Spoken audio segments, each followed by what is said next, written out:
자, 프린트 다들 받으셨나요? 네. 자, 우리 이번 시간부터 새로운 시대로 들어가 보도록 하겠습니다. 바로 박정희 정권이고요. 그리고 군인의 시대에 대해서 이야기를 해보도록 하겠습니다. 자, 우리 지난 시간에 배웠던 내용 잠깐 짧게 복습하고 마저 이어서 진도를 나가보도록 할게요. 자, 우리가 지난 시간까지 배웠던 내용들은 이승만 정권에 대한 내용이었어요. 그죠? 네. 자, 1960년 제4대 대통령 선거에서 라이벌이 사망하게 되면서 어차피 당선된 이승만의 경우에는 나이가 85살이었어요. 그죠? 자, 그래서 이승만이 갑자기 죽어버리면 부통령이 대통령의 권력을 대신하기 때문에 반드시 자유당에서는 이기붕 후보를 부통령에 당선시킬 필요가 있었어요. 그죠? 그래서 3월 15일 날 이뤄진 선거에서 많은 부정행위를 저질렀습니다. 그죠? 자, 그래서 자유당 정권이 이렇게 대놓고 부정선거를 저지르니 이런 어떤 부정선거에 대한 저항들이 여기저기서 일어나게 되는데 네, 그 과정에서 마산에서 김주열 학생이 사망하는 일이 벌어지게 돼요. 그죠? 그리고 최루탄에 맞아서 사망한 이 김주열 학생의 시신을 경찰이 바다에 버렸다가 그게 떠오르게 되면서 시민들의 분노를 더욱더 자극하게 되죠. 그죠? 그러면서 자유당 정권과 3.15 부정선거에 대한 저항은 전국적으로 확산되어 나갔다라고 이야기를 하였습니다. 자, 그래서 4월 19일에 서울의 학생과 시민들이 대대적인 이 반대 시위를 전개하면서 경무대로 향하는 과정에서 경찰의 총을 맞아서 많은 사람들이 죽거나 다치는 일이 벌어지기도 하였다라고 이야기를 하였습니다. 자, 그러면서 4월 25일에는 대학 교수들의 시국선언까지 일어나게 되면서 더 이상 이승만의 경우에는 버티는 것이 무의미하다라는 생각을 하게 되었어요. 그죠? 자, 그래서 4월 26일 날 이승만이 하야 성명을 발표하였다라고 이야기를 하였습니다. 그러면서 이승만 정권, 자유당 정권은 무너지게 되었다라고 이야기를 하였죠. 그죠? 자, 이후에 허정 과도 정부에서 양원제 개헌 그리고 내각 책임제의 내용을 담고 있는 개헌이 이루어지게 되었고요. 새로운 헌법에 따라 새로운 선거를 실시해서 제5대 총선에서는 민주당이 압도적인 승리를 거두게 되었고, 그러면서 장면이 총리로 선출되기에 따라 장면 내각 정부가 세워지게 되었다라고 이야기를 하였습니다. 기억이 나나요? 네. 자, 그러면서 오랫동안 이승만 정권의 독재에 억눌려 있었던 민주화와 평화 통일에 대한 요구가 거세게 올라오게 되었습니다만은 장면 내각의 경우에는 이러한 것들을 제대로 받아들일 생각도 없었고 처리할 수 있는 능력도 없어서 무척이나 사회가 정치가 혼란하였다라는 내용까지 우리가 지난 시간에 이야기를 했었습니다. 대충 정리가 좀 됐나요? 네. 자, 같이 한번 살펴보도록 합시다. 자, 방금 선생님이 이야기했던 것처럼 장면 내각은 별로 유능한 정권이 아니었고 사회도 무척이나 혼란하였다라고 이야기를 하였습니다. 특히 이승만 사망하고 난 이후에 나타났던 평화통일운동은 이 극우 반공 세력들을 불안하게 만들었다라고 볼 수가 있어요. 자, 뿐만 아니라 이 장면 내각에서는요, 경제개발 자금을 마련하기 위해서 군대의 규모를 축소하고요, 부패한 군인들을 청소하는 등 정화하는 등의 군대 개혁 정책을 실시하게 되는데 이러한 것들이 장면 내각에 대한 군부의 불만을 자극하기도 하였다라는 것이에요. 됐나요? 넘어가도 될까요? 자, 그래서 이러한 상황 속에서 장면 내각의 무능과 사회 혼란을 바로잡고 나라를 제대로 운영해보겠다, 나라를 바로 세우겠다 라고 하는 것을 명분으로 군인들이 등장하게 되었으니 그들이 바로 박정희 장군, 박정희 소장과 그를 따르는 군인들이었다라는 것이죠. 1961년 5월 16일 군인들의 군사정변 쿠데타가 일어나게 됩니다. 이것이 바로 5.16 군사정변이라고 하는 사건이에요. 군인들은 서울을 비롯한 주요 관공서들을 장악합니다. 자, 그러면서 전국에 비상계엄령을 선포하고요. 자신들의 행위를 무엇이라고 이야기를 하느냐? 우리가 한 일은 혁명이다 라고 이야기를 해. 나라를 바로잡기 위해 혁명이다 라고 이야기를 해요. 자, 그러면서 우리는 이 혁명을 통해서 무엇을 달성하고자 하느냐? 반공을 제1의 목표로 삼는다. 그리고 경제를 다시 세우겠다. 경제를 재건하겠다라는 것들을 목표로 세웁니다. 그리고 이러한 목표가 다 달성이 되면은 우리 군인들은 원래 본연의 임무, 나라를 지키는 임무로 돌아갈 것, 이런 것들을 혁명 공약으로 내세우고 약속을 하였다라는 것이에요. 이해되나요? 네, 군인들은 장면 내각의 무능과 사회 혼란을 명분으로 쿠데타를 일으켜서 권력을 장악했고 혁명 공약을 발표했다라는 얘기가 되겠습니다. 자, 그래서 이들은 군인들이 이제 우리나라의 정치를 담당하게 되는 군정 시대가 열리게 되었다라는 것이고요. 이들은 국가재건 최고회의라고 하는 것을 만들어서 군인들이 입법권과 행정권, 사법권을 모두 장악하게 합니다. 자, 나아가서 중앙정보부라고 하는 정보기관을 만들어 만들어요. 미국의 경우에는 국내 정보를 담당하는 FBI 그리고 국외 정보를 담당하는 CIA라고 하는 두 개의 정보기관을 가지고 있죠. 이 중앙정보부의 경우에는 바로 국내외의 정보를 수집하는 미국으로 치자면은 FBI랑 CIA를 모두 합쳐놓은 것 같은 그러한 정보기관이었다라고 볼 수가 있습니다. 그래서 국내외의 정보를 수집해서 뭐 간첩들을 잡아내는 이런 활동을 합니다만은 그런 활동과 더불어서 이 정부에 대해서 비판적인 목소리를 내거나 민주화를 요구하는 반정부 세력들을 탄압하는 데 훨씬 더 큰 활약을 했던 게 바로 이 중앙정보부라고 하는 정보기관이 되겠습니다. 다시 말해서 국가재건 최고회의를 통해서 모든 국가의 권력을 군인들이 장악을 했고 행사하게 되었고 중앙정보부를 통해서 이에 대해서 저항하는 사람들을 탄압하는 것 이런 것들이 박정희 소장과 그를 둘러싼 군인들이 행하던 군정 시기의 모습이었다라는 거예요. 됐나요? 중앙정보부 나중에 전두환치기로 가게 되면은 국가안전기획부 줄여서 안기부로 바뀌게 되고요. 현재는 국가정보원, 국정원으로 이름이 바뀌어져 있는 상태죠. 옛날에 이 중앙정보부와 안기부 같은 경우에는 남산에 서울 남산에 위치하고 있었어요. 그리고 이 남산에 있는 안기부 또는 중정 아래 있는 지하실에서는 많은 사람들을 고문하기로 또 유명한 악명 높은 곳이기도 하였었죠. 그래서 뭐 사람들이 뭐 잘못을 하면은 저 새끼 남산으로 끌고 가야 돼 뭐 이런 어떤 말 같은 것들을 상투적으로 하던 시기이기도 합니다. 지금은 여기에 한국예술종합학교 한예종이 있어요. 그리고 선생님 졸업생 중에 제자 중에 한예종 나온 친구가 있거든요. 우연히 그 친구하고 만나가지고 대화할 기회가 있었는데 그런 얘기를 하더라고. 학교 가려고 택시를 탔는데 나이 드신 기사님이었대. 그래서 한예종 가주세요라고 하니까 거기가 어딘데요라고 물어보시더래요. 그래서 거기 옛날에 안기부 있던 곳이에요라고 이렇게 대답을 했대요. 그러면서 기사님이 운전하고 가면서 옛날에 거기서 손님 태우면은 반 병신이 돼가지고 타는 사람도 있었는데라는 이런 얘기를 하시더래요. 그래서 그 친구도 거기 요즘도 그래요 라고 이렇게 대답을 했다라고 해요. 네, 한예종 나오기가 졸업하기가 무척이나 힘들었던 모양이에요.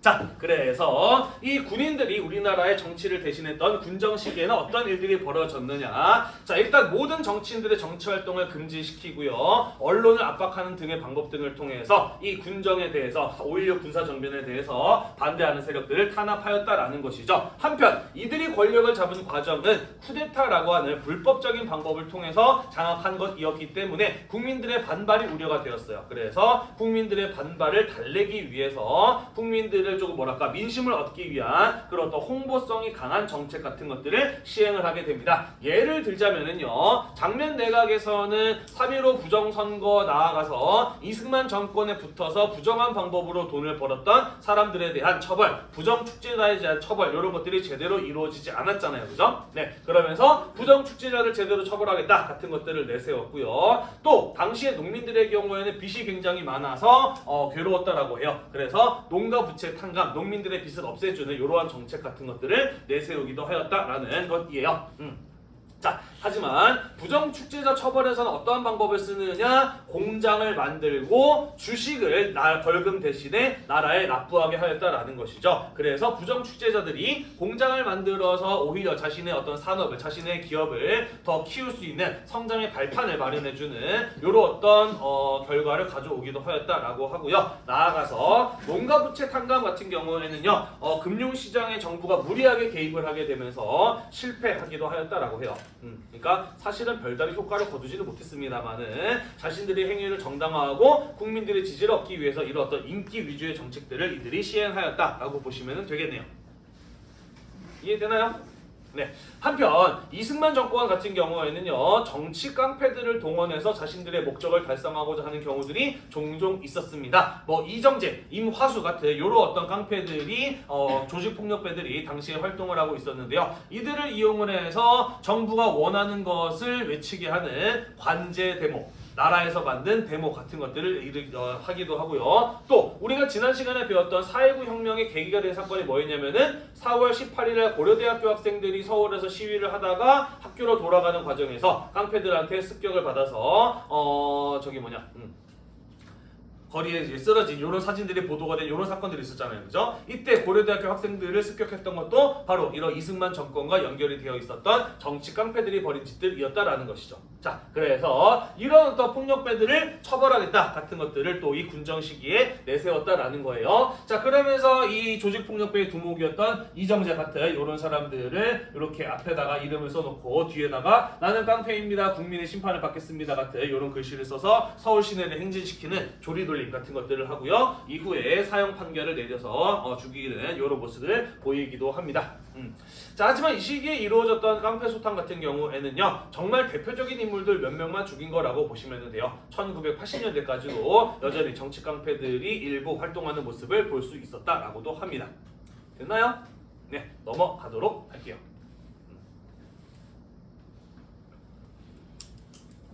자, 이후에 이들은 어떤 모습을 보이게 되느냐? 자, 5.16 군사정변을 일으킬 때 이런 것을 공약으로 내세웠어요. 그죠? 나라가 수습되고 난 이후에는 우리는 물러나겠다. 원래 본연의 힘으로 복귀하겠다라는 이런 것을 내세웠어요. 그죠? 네, 그래서 민정이양을 준비합니다. 민간 정부를 세우고 난 이후에 군인 정부가 아닌 민간 정부를 세우고 난 이후에 그들에게 권한을 넘겨줄 준비를 하게 되는 것이죠. 자, 모든 정치 활동이 금지되어 있었고 입법, 사법, 행정이 국가재건 최고회의에 의해서 장악되어 있는 상태였기 때문에 여기에서 5번째 개헌이 이루어지게 됩니다. 자, 사실 이승만 정권 때 이승만 같은 사람이 권력을 장악하고 마음대로 행사할 수 있었던 것은 대통령 중심제라고 하는 한 명에게 지나치게 큰 권한이 집중되었던 정치제도의 문제이기도 하였다라고 보았잖아요. 그죠? 네, 그래서 장면 내각 시기에는 양원제 국회, 국회를 둘러 쪼개고 그리고 대통령이 아닌 국무총리와 내각이 권한을 행사하는 내각 책임제 같은 것들을 시행을 하였는데 5차 개헌에서는 그것을 다시 뒤집어서 대통령 중심제와 그리고 국회를 하나만 남기는 단원제로 다시 돌아가게 되었다라는 것이에요. 이해되시죠? 네, 5차 개헌에서는 대통령을 국민이 직접 뽑도록 하는 직선제를 채택하였고요. 대통령의 임기는 4년이었고 한 차례 중임이 허용되었습니다. 그러니까 대통령을 연속으로 몇 번 할 수 있다라는 거예요. 한 차례 중임이 허용된다니까. 네, 2번 할 수 있다는 소리예요. 한 번 더 할 수 있다는 소리입니다. 한 차례 중임을 허용한다는 것은 2번 할 수 있다는 소리예요. 자, 그리고 모든 정치 활동을 금지시킨 중이었지만 중앙정보부가 주도해서 비밀리에 민주공화당이라고 하는 정당을 창당하고요. 박정희의 경우에는 혁명공학에서 본연의 임무로 돌아가겠다라고 약속을 했습니다만은 군복을 벗고 민간인으로 신분이 돌아와서 민주공화당의 대통령 후보로 출마를 하게 되었다라는 것이에요. 자, 그래서 1963년 10월 16일 제5대 대통령 선거가 열리게 되었습니다. 여기에서 이 윤보선이라고 하는 후보와 박정희 후보가 맞붙었는데요. 사실 박정희 후보 같은 경우에는 좀 뭐랄까 군인이긴 하지만 어렸을 때 굉장히 가난한 농민의 아들로 태어났던 사람이기도 해요. 그에 비해서 윤보선 같은 경우에는 굉장히 부유한 집안에서 태어났던 명문가의 자손이기도 했죠. 또 이 박정희 같은 경우에는 과거 남조선 노동당에서 활동했던 이런 어떤 좌익 경력이 일부 있는 사람이기도 하거든요. 그래서 윤보선 쪽에서 이 박정희를 빨갱이로 막 이렇게 몰아붙이는 이런 어떤 모습을 보이게 되는데 그런 것들이 오히려 더 국민들의 반감을 자극하게 되면서 이 5대 대통령 선거에서 박정희 대통령이 근소한 차이긴 합니다만은 대통령이 당선되는 결과를 가져왔다라고 해요. 그리고 제6대 국회의원 선거에서도 이 박정희의 민주공화당이 다수당을 차지하는 이런 모습을 보이게 되었다라고 합니다. 왜냐면은 일단은 다수당에게 유리하게 선거제도가 짜여 있기도 했고요. 뿐만 아니라 이 시기에 수많은 정당들이 생겨나게 되면서 여러 야당들이 분열되면서 이 민주공화당이 33%의 득표로 제1당이 될 수도 있었다라고 해요. 자, 그러면서 박정희 대통령과 민주공화당의 정권 제3공화국이 비로소 시작이 되었다라는 얘기가 되겠습니다. 됐나요? 네. 자, 비록 대통령 선거를 거치고 국회의원 선거를 거치긴 했습니다만은 애당초 이들은 5.16 군사정변이라고 하는 불법적인 군사 쿠데타를 통해서 권력을 장악한 사람들이었어요. 그죠? 자, 따라서 자신들의 이러한 행위를 정당화하기 위해서는 어떤 것을 이뤄낼 필요가 있었느냐? 경제를 발전시켜서 국민들을 잘 먹고 잘 살게 만들 필요가 있었다라는 것이에요. 무엇보다도 한반도에 가장 큰 영향력을 행사하고 있었던 미국이라고 하는 나라로부터 지지를 얻어낼 필요가 있었다라는 것이죠. 그래야 자신들의 정치 권력을 안정시킬 수 있었다라는 것이에요. 이해되나요? 자, 그래서 이 두 마리의 토끼를 모두 잡을 수 있는 방법을 생각했는데 그 첫 번째 해결책은 무엇이었냐면은 한일 국교 정상화라고 하는 것이었다라는 것이에요. 자, 한일 국교 정상화라고 하는 것은 무엇이냐? 자, 사실 우리나라가 일본의 식민 지배로부터 벗어나서 독립을 이룬 지 꽤 오랜 시간이 지났습니다만은 여전히 일본과의 국교는 국가 간의 관계는 단절되어 있는 상태였어요. 무엇 때문에 단절되어 있는 상태였느냐? 일본에게 우리가 과거 식민 지배를 당했고 그들에게 침략을 받았던 것에 대한 사과와 배상을 받아내려고 했는데 일본 쪽에서는 사실 이러한 것들에 대해서 딱히 긍정적으로 동의를 하지 않는 상황이었다라는 것이죠. 그래서 식민 지배에 대한 사과와 배상 문제를 놓고 한국과 일본 사이에 협상이 이루어지지 않다 보니까 계속해서 국교는 단절되어 있는 상태였다라는 것이죠. 이해되시죠? 자, 하지만 이때 당시에는 냉전이 점점 더 심화되고 있는 상황이어서 미국을 중심으로 한 자본주의 국가와 소련을 중심으로 한 공산주의 국가의 대결 구도가 점점 치열해지고 있는 중이었거든요. 따라서 미국 입장에서는 동아시아에서 공산주의의 확산을 막기 위해서는 미국을 중심으로 한국과 일본이 동맹을 맺어서 이 공산주의에 맞설 수 있는 안보 협력 체제를 만들 필요가 있었다라는 것이죠. 그런데 한국과 일본이 사이가 안 좋고 국교가 단절되어 있다 보니 미국 입장에서는 어떻게 하면 한국과 일본의 국교를 다시 재개할 수 있을까 같은 것들을 오랫동안 고민하고 있었다라는 것이죠. 그래서 만일 한일 국교를 정상화할 수 있다면 박정희 정권은 미국으로부터 지지를 얻어낼 수가 있는 겁니다. 이해가 되시나요? 네, 사실 이러한 어떤 국제 구도는 여전히 오늘날까지 이어지고 있죠. 미국의 경우에는 중국이나 그리고 러시아를 견제하기 위해서 이 동아시아에서는 한국과 일본의 협력 체제를 대단히 강력하게 원하고 있는 나라라고 볼 수가 있습니다. 그러다 보니까 뭐 들리는 소문에 의하면 문재인 대통령 때 우리나라가 한일 관계가 굉장히 안 좋았잖아요, 그죠? 그래서 굉장히 미국 쪽에서 별로 안 좋아했다라는 뭐 이런 이야기를 들은 적이 있기도 해요. 뭐 이거는 오피셜은 아닙니다. 들리는 소문에 의하면 그래요. 그리고 현재 윤석열 대통령이 일본과의 관계를 우호적으로 만들기 위해서 뭐 여러 가지 많이들 했잖아요, 그죠? 이런 것들 사실은 미국의 압박이 있었던 거 아니냐라는 이런 어떤 추측을 사람들이 하기도 하더라고요. 아직까지도 이어지고 있는 정치 구도라고 볼 수가 있겠습니다. 자, 한편 박정희 정권의 경우에는 경제 개발을 하기 위한 개발의 자금 같은 것들이 필요한 상황이었다라는 거예요. 자, 그래서 이러한 상황 속에서 한일 국교를 정상화하기 위해서 이 김종필 중앙정보부장이 일본으로 건너가서 미국의 일본의 외무부 장관이죠. 오타요? 오하라 아니고 오히라입니다. 지금 고칠까?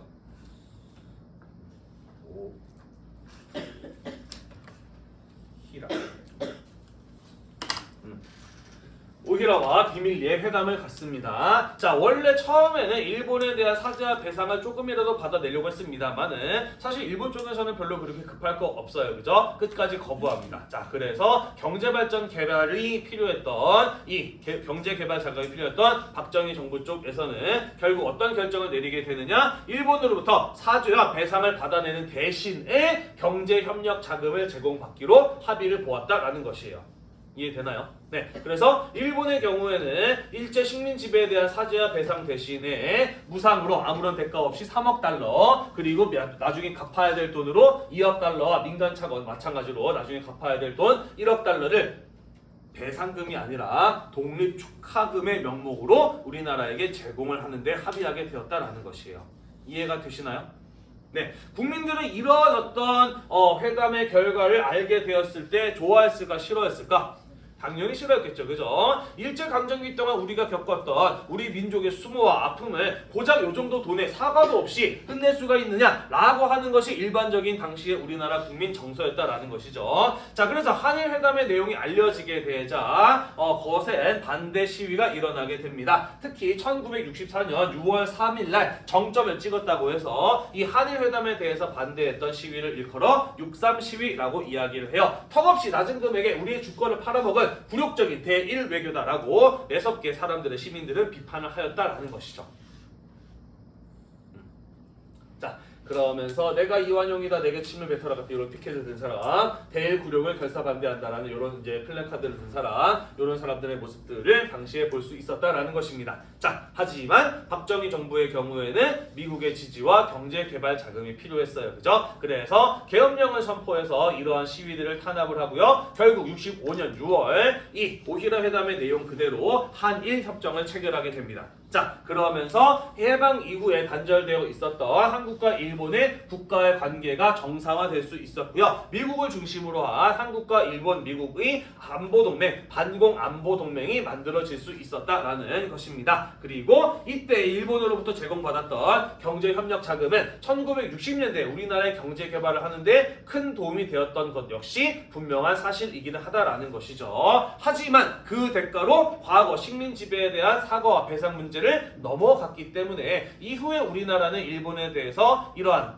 일제 식민 지배에 대한 뭐 위안부 문제라든지 그죠? 징용 문제라든지 이러한 것들에 대한 일본의 책임과 사죄 배상 같은 것들을 요구하기에는 어려워졌다라는 것이죠. 쉽게 말해서 식민 지배 기간 동안 있었던 일들에 대해서 사죄해 배상해라고 이야기를 했을 때 일본이 그거 한일 회담으로 다 끝난 얘기 아니야? 라고 해버리면 사실 할 말이 없어져 버렸다라는 것이에요. 그래서 우리나라에서는 어떻게든지 사죄와 배상을 받아내기 위해서 아직까지도 뭐 민간 차원에서 많은 노력들을 하고 있습니다만은 사실 정부적인 차원에서 이런 것들을 해나갈 수는 없는 상황이 만들어졌다라고 볼 수가 있는 것이죠. 이해가 되시죠? 장단점이 있긴 합니다만은 이런 어떤 역사적인 관점에서 봤을 때에는 상당히 가슴 아픈 결정이었다라고 볼 수가 있겠네요. 그죠? 넘어가도록 하겠습니다. 자, 박정희 정부가 미국의 지지와 그리고 경제발전 자금을 얻어낼 수 있었던 두 번째 해결책, 그것은 바로 베트남 파병이었다라는 것이에요. 자, 베트남은 원래 프랑스의 식민 지배를 받고 있었어요. 그러다가 2차 세계대전 때 일본의 일부 지배를 받기도 했는데 2차 세계대전이 끝나고 난 이후에 호치민이라고 하는 독립운동가이자 공산주의자를 중심으로 베트남 민주공화국의 수립을 선포하면서 프랑스로부터의 독립을 시도하게 됩니다. 자, 하지만 프랑스의 경우에는 2차 세계대전이 끝나고 난 이후에도 계속해서 베트남을 식민지로 지배하고 싶어 했어요. 그래서 베트남 사람들의 경우에는 프랑스의 지배로부터 벗어나기 위해서 독립전쟁을 치러야 했다라는 것이죠. 그게 바로 제1차 베트남 전쟁이었다라는 것이에요. 자, 여기에서 베트남 사람들이 똘똘 뭉쳐서 자기보다 훨씬 더 강한 군사력을 가지고 있었던 프랑스를 베트남 땅에서 쫓아내는데 성공하게 됩니다. 자, 하지만 여기에 이후에 베트남에 미국이 개입을 하게 돼요. 왜 미국이 개입을 하게 되느냐? 자, 베트남 민주공화국을 세우고 나아가서 프랑스와의 전쟁을 주도했던 인물 호치민, 어떤 인물이었다라고 이야기를 했죠? 독립운동가이자 공산주의자였다라고 이야기를 했어요. 그죠? 자, 그래서 가만 놔뒀다가는 베트남이 어떤 나라가 될 가능성이 커요? 어떤 나라가?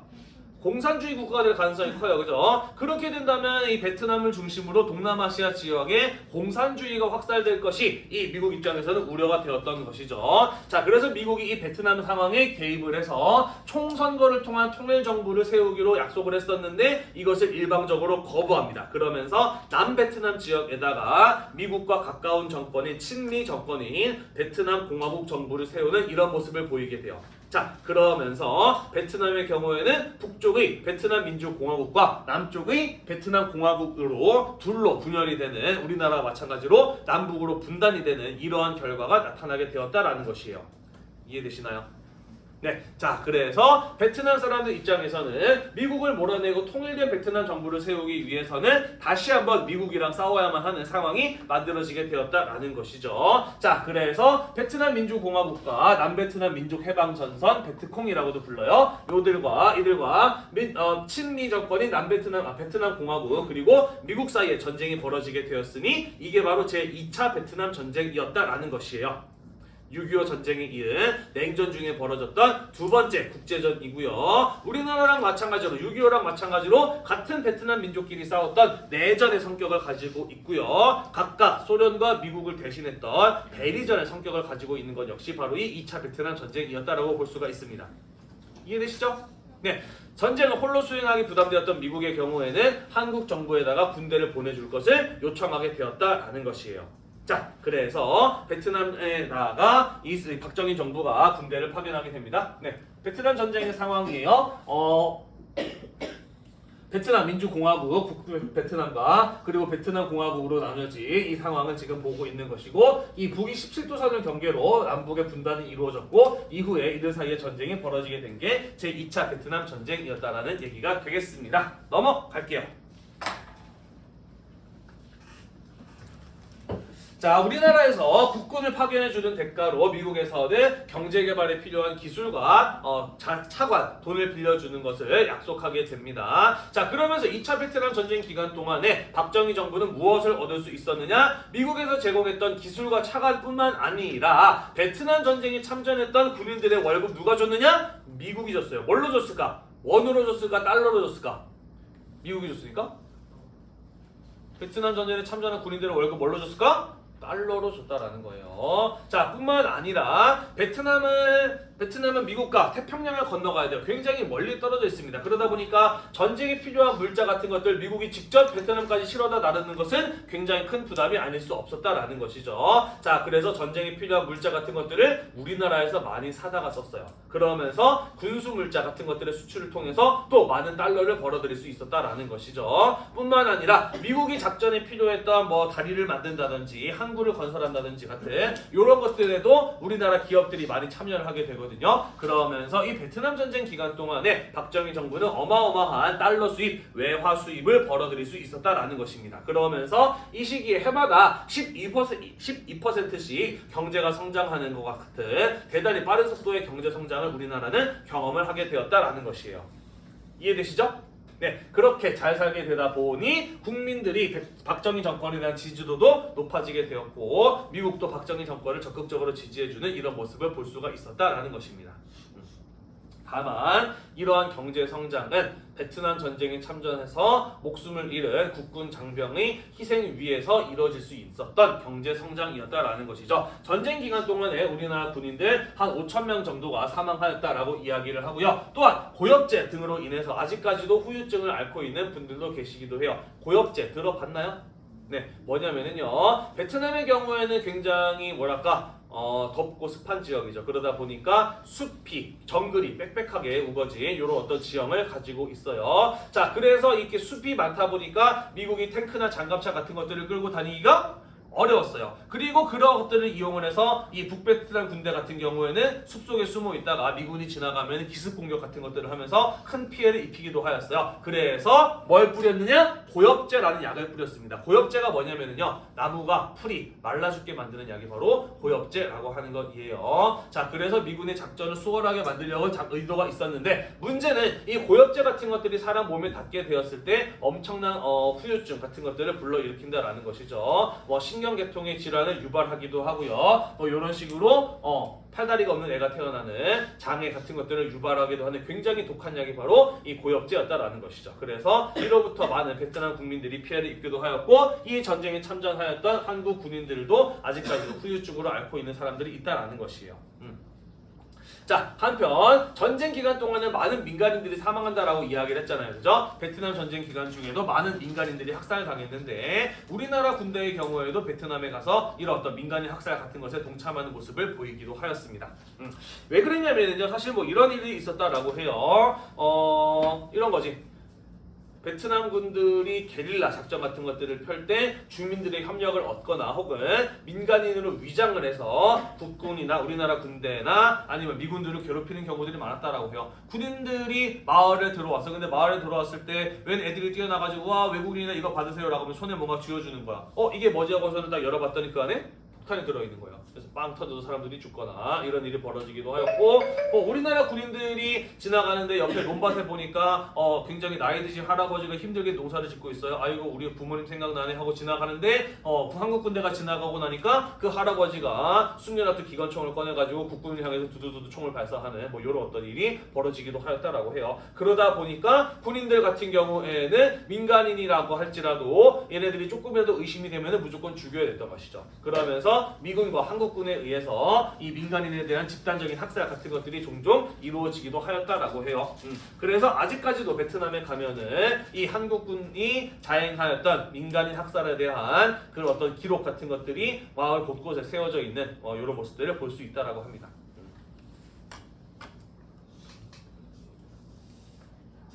자, 그래서 종종 우리나라에서는 이 베트남전에서 우리나라 군대가 자행하였던 민간인 학살 같은 것들에 대해서 사죄하고 사과하고 배상하지 않았는 이런 목소리가 나오기도 하는데 의외로 베트남 쪽에서는 별로 이런 주장들을 안 좋아한다라고 하더라고요. 왜 그럴까? 우리가 이긴 전쟁인데 왜 니네가 사과하지? 라고 이렇게 생각을 한대요. 베트남 사람들의 경우에는 자기들이 옛날에는 몽골과 싸워서 징기스칸이 아니지 그 손자의 쿠빌라이 칸과 싸워서 그들의 군대를 막아낸 거, 그리고 프랑스랑 싸워서 이긴 거, 2차 베트남 전쟁에서 미국이랑 싸워서 이긴 거, 나중에 중국이랑도 전쟁을 하거든요. 거기서 또 이겨요. 그래서 세계 최대 강대국들과 모두 싸워서 승리를 거뒀다라고 하는 대단한 자부심을 가지고 있는 나라라고 해요. 베트남 사람들은. 넘어가겠습니다.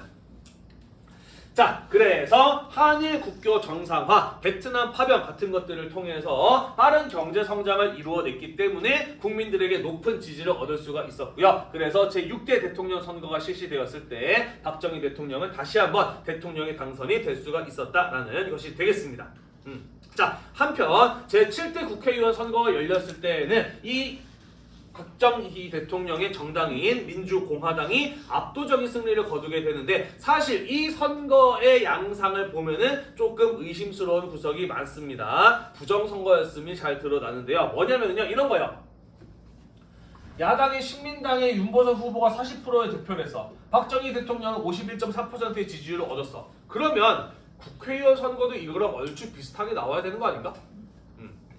그런데 국회의원 선거에서는 민주공화당이 압도적인 승리를 거뒀다라는 것이에요. 아니 왜 이런 결과가 일어나게 되었을까? 그 까닭은 무엇이냐면요, 공화당은 이 선거 기간 중에 사람들한테 공화당 뽑아주면은 막걸리 드립니다, 고무신 드립니다 같은 이런 돈을, 금권을 살포하는 이런 모습을 볼 수가 있었고요. 원래 국회의원 선거 같은 거에는 대통령이 참여하면은 안 돼. 그런데 대통령이 인기가 많으니까 직접 나서가지고 국회의원 선거 같은 것들에 유세를 도와주기도 하는 이런 어떤 불법 같은 것들을 저지르기로 하였습니다. 왜 그랬느냐?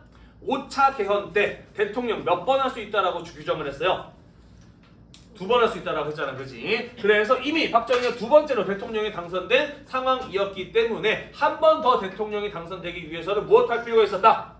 헌법을 고칠 필요가 있었다. 그러려면은 국회에서 민주공화당이 압도적인 승리를 거둬야만 했다라는 것이죠. 그래서 부정선거를 자행하였다라는 얘기가 되겠어요.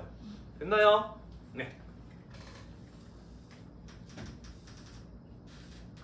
자, 한편 반공을 제1의 국시로 내세웠던, 반공을 최고의 국가 목표로 내세웠던, 그래서 자신들의 정권을 정당화하는 수단으로 삼았던 박정희 정부에게는 뭐 기쁜 일이었을 것 같은데요. 이 1968년에 북한 쪽에 무력 도발이 여러 차례 일어나게 되면서 국민들의 불안감 같은 것들을 자극하게 됩니다. 어떤 일이 있었냐면요, 1.21 사태 같은 것들이 벌어지기도 해요. 1.21 사태가 뭐냐면요, 뭐 김신조 사태라고도 이야기를 하는데, 김신조라는 사람을 비롯한 북한 군인들이 내려와서 청와대에 침투하려고 했다가 실패했던 사건이 바로 1.21 사태였어요. 여기에서 홀로 살아남아서 체포되었던 김신조 같은 사람이 기자회견 때 뭐하러 왔습니까? 라고 기자가 물어보니까 박정희 뭐가지 따라왔수다! 이렇게 소리 질러가지고 국민들에게 굉장히 큰 공포와 충격을 안겨주었던 사건이기도 해요. 또 미국의 정보 수집함이었던 푸에블로호가 동해상에서 이 북한의 영해를 침범하였다라고 하는 이유로 북한에게 납치되었던 푸에블로호 납치 사건 같은 것들이 벌어지기도 하였었고요. 또한 울진 삼척 지역에 북한의 무장 군인들이 나타나서 활동 거점을 마련하고 주민들을 포섭하려다가 실패하자 주민들을 학살하였던 울진 삼척 무장 공비 침투 사건 같은 것들이 벌어지기도 하였습니다. 이승복 어린이 뭐 이런 사람 들어봤나요? 공산당이 싫어요. 이런 거 못 들어봤어요? 아, 못 들어봤네요. 선생님 어릴 때 맨날 듣고 살았는데 이때 이제 북한 군인들이 와서 주민들을 자기 편으로 만들려고 하자 이승복이라고 하는 어린이가 나는 공산당이 싫어요 라고 이렇게 외쳤고, 그래서 화가 난 북한 군인들이 뭐 입을 찢어가지고 죽였다라고 해서 한때 반공을 상징하는 훌륭한 어린이로 굉장히 열심히 홍보되었던 이가 바로 이승복 어린이라고 하는 사람이 있었어요. 지금도 이승복 기념관 같은 거 만들어져 있고요. 선생님 초등학교 때 수학여행 같은 거 가면 항상 거기 들렀다 갔던 그런 기억이 나기도 해요. 네. 아무튼 이렇게 북한의 도발이 이어지게 되자 반공을 명분으로 권력을 잡은 박정희 정부는 더욱더 신이 났겠죠, 그죠? 자, 그러면서 이렇게 북한의 도발이 이어지고 있기 때문에 우리는 더욱더 국방을 튼튼히 해야 된다라고 하는 것을 명분으로 내세워서 향토 예비군 같은 것들을 만들기도 해요. 요거 뭐냐? 원래는 군대 갔다 오면은 끝이었거든. 그런데 이제 군대를 제대하고 난 다음에도 평상시에는 먹고 살기 위한 일을 하다가 만약에 무슨 일이 벌어지게 되면은 다시 소집되는 군대가 바로 예비군이거든요. 요런 것들을 만들었어요. 선생님은 끝났어요. 선생님은 이제 민방인데 여러분들도 학생들도 여기 있는 남학생들 같은 경우에는 군대 갔다 오고 나면 한 10년 정도는 예비군으로 편성이 되는 이런 모습들이 이런 모습들을 경험할 겁니다. 자, 학생들을 대상으로 군사교육을 실시하기도 하였었고요. 특히 이렇게 이제 북한의 군인들이 내려왔을 때 어떤 일이 벌어졌느냐? 이 사람들이 한국말 다들 할 줄 알고 생긴 것도 구분이 안 되니까 사실 북한 주민인지 북한 군인인지 남한 주민인지 구분이 안 되는 거예요. 그래서 주민등록 제도를 강화해서 주민등록 번호라든지 주민등록증 같은 것들을 도입을 하는 이런 모습을 보이기도 하였다라는 얘기가 되겠습니다. 또한 국민교육헌장 같은 것들을 발표하기도 해요. 요거 뭐냐면은요, 이런 겁니다. 개인의 자유와 권리보다 국가와 민족의 가치가 우선한다. 우리는 국가와 민족의 발전을 위해서 열심히 노력해야 된다라고 하는 내용을 담고 있는 글이 바로 이 국민교육헌장이라고 하는 글이 되겠습니다. 냉전적인 시각이 드러나 있고요. 국가주의적인 입장이 반영된 글이기 때문에 사실은 지금의 감정에서 보자면 이렇게까지 해야 되나? 라는 생각이 들긴 합니다만 사실은 내용 자체만 보자면 그렇게 크게 나쁜 글은 아니었어요. 하지만 문제는 뭐였냐면은 이런 어떤 국가주의적인 관점, 시각을 사람들한테 심어주기 위해서 이런 것들을 교과서 맨 앞 페이지에다가 놓고 학생들한테 전부 다 외우게 했어요. 그리고 다 외우지 못하면 때리거나 하는 이런 일을 벌이기도 하였고요. 군인이나 공무원들도 이런 것들을 전부 다 외우고 다녀야만 했다라고 합니다. 마치 뭐랄까 일제강점기에 우리나라 사람들한테 황국신민서사 같은 것들을 암송하게 했던 것과 비슷한 정책이었다라고 볼 수가 있겠네요.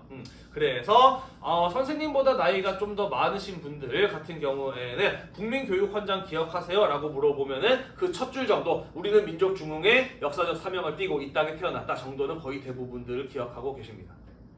이런 것들이 있기도 하였다라는 거예요. 넘어갑시다. 자, 아무튼 이렇게 북한의 도발 같은 것들이 이어지게 되면서 우리는 지금 반공이 중요하다. 나라를 지키기 위해서는 강력한 박정희 대통령 같은 강력한 지도자가 한 번 더 대통령을 해야 돼 라고 하는 것의 명분을 만들어줄 수 있었다라는 것이에요. 이해가 되시죠? 네, 나아가서 경제발전 조금 더 해야 된다라는 명분을 여전히 내세웠다라는 것이죠. 자, 그래서 대통령을 3번 할 수 있다라고 하는 헌법의 내용을 바꾸려고 해요. 헌법의 내용을 대통령을 3번까지 할 수 있다라는 내용으로 바꾸려고 합니다. 그게 바로 6차 개헌이고 3선 개헌이라고도 해요. 대통령의 3회 연임을 허용하는 내용이 담겨 있어서 이것을 가지고 3선 개헌이라고도 이야기를 한다라는 것이에요. 자, 하지만 이승만이 물러난 지 아직 20년도 안 된 상황이었다라고 볼 수가 있겠습니다. 그죠? 20년이 뭐야? 1960년에 이승만이 물러났기 때문에 10년도 안 지난 상황이네. 그지? 그리고 사람들의 머릿속에는 여전히 한 명이 3번 이상 대통령을 하게 되었을 때 어떤 일이 벌어지게 되었는지를 너무나도 잘 기억하고 있는 상황이에요. 그죠? 자, 그래서 이 박정희 대통령이 3번째 연속으로 대통령을 하려고 하자 야당과 학생 시민들을 중심으로 이거는 이승만처럼 박정희가 장기적인 집권을 하기 위한 독재를 하기 위한 개헌이다 라고 비판을 하면서 반대 시위 같은 것들을 벌이면서 거세게 저항을 하는 모습을 보였다라는 것이죠. 특히 야당이었던 신민당 의원들 같은 경우에는 이 개헌 자체가 이루어지지 못하도록 하기 위해서 헌법의 개정이 이루어지는 국회의사당 본관을 이런 식으로 점거하고 아예 이 공화당 의원들이 들어오지 못하도록 막는 바리케이트를 치는 이런 저항의 모습을 보이기도 하였다라는 거예요. 그러자 공화당 의원들은 9월 14일 새벽 2시 30분에 자기들끼리 몰래 국회 제3별관에 모여서 거기에서 3선 개헌안을 통과시킵니다. 편법적인 방법으로 통과를 시켜요. 심지어 의사봉 있죠, 이죠? 땅땅땅 내리치는 거 요것도 없어가지고 주전자 뚜껑으로 탕탕탕 3번 치고 헌법의 개정이 통과되었습니다 라고 선언했대요. 이런 방법이 판을 쳤다는 것이죠.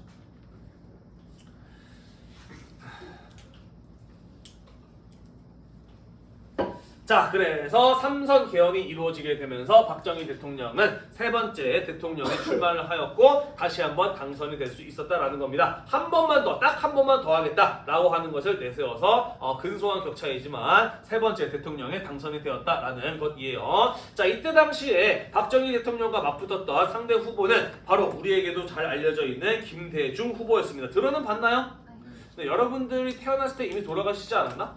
그죠? 나중에 우리나라 대통령이 되는 김대중 후보였습니다. 자, 사실 박정희 대통령 시절에 우리나라가 빠른 속도로 경제 발전을 할 수 있었던 것은 사실입니다만은 뒤에 가서 이야기하겠습니다만은 무엇에 의해서 그런 것들이 가능했느냐? 저고가, 저임금 정책에 의해서 가능했어요. 우리나라는 자원도 없고 또 딱히 기술도 없는 시기였어요. 그러다 보니까 우리나라가 성장할 수 있는 유일한 방법은 뭐냐면은 외국에서 자원을 수입해 와서 우리나라에서 그것을 만들어서 다른 나라에 수출하는 것이었거든요. 하지만 기술도 뛰어나지 않은 상태였기 때문에 물건을 만들어서 다른 나라에다 수출을 할 때 가질 수 있는 장점은 무엇밖에 없었느냐?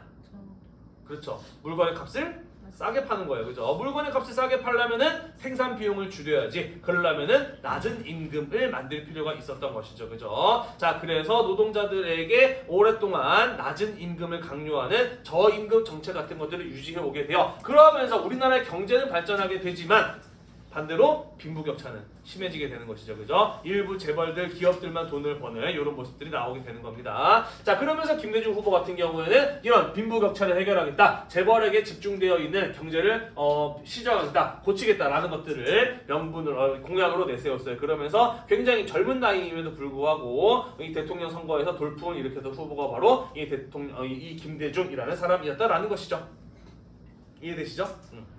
자, 그리고 그가 539만 표나 얻었다라고 하는 것은 그만큼 박정희 정부에 대해서 등을 돌릴 국민들이 많이 생겼다라는 것을 의미하기도 하죠. 또한 국회의원 선거에서도 마찬가지였어요. 공화당이 113석을 가져가는 동안 신민당이 89개의 의석을 가져가거든요. 그러면서 3선 기간까지 가게 되자 점차 국민 내부에서 이 박정희 대통령의 장기 집권에 대한 국민들의 피로감, 변화에 대한 요구, 이런 것들이 점차 성장해 가는 이런 모습을 볼 수가 있었다라는 것입니다.